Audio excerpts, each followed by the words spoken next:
ലോകത്തിലെ ഏറ്റവും വലിപ്പമുള്ള 3 വിമാനങ്ങൾ ഇതാ. മൂന്നാം സ്ഥാനം ആന്റോണോ N124 റുസ്ലാൻ. ഏകദേശം 226.7 അടി നീളവും 405 ടൺ വരെ ഭാരവുമുണ്ട്. ഉക്രൈനിയൻ ആന്റോണോ ഡിസൈൻ ബ്യൂറോ നിർമ്മിച്ച ഈ വിമാനം ഇന്നും ഉപയോഗത്തിലുള്ള ഏറ്റവും വലിയ സൈനിക ചരക്ക് വിമാനമാണ്. ഇതിൽ ടാങ്കുകൾ, ട്രെയിൻ കാറുകൾ, ഹെലികോപ്റ്ററുകൾ പോലും വഹിക്കാൻ കഴിയും. രണ്ടാം സ്ഥാനം എയർബസ് A350. 2 പൂർണ്ണമായ ഇടനാഴികളും 850 പേർക്ക് വരെ ഇരിക്കാവുന്ന സ്ഥലവുമുള്ള ലോകത്തിലെ ഏറ്റവും വലിയ യാത്രാ വിമാനമാണിത്. ഇത് ആകാശത്തിലെ ഒരു ആഡംബര ഹോട്ടൽ പോലെയാണ്. 238 അടിയിലധികം നീളവും 575 ടൺ വരെ ഭാരവും ഇതിനുണ്ട്. ഒന്നാം സ്ഥാനം ആൻഡോ എഡാഫ്.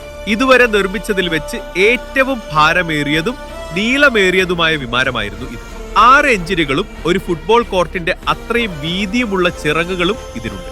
290 അടിയോളം നീളവും 640 ടൺ വരെ ഭാരവും ഇതിനുണ്ട്.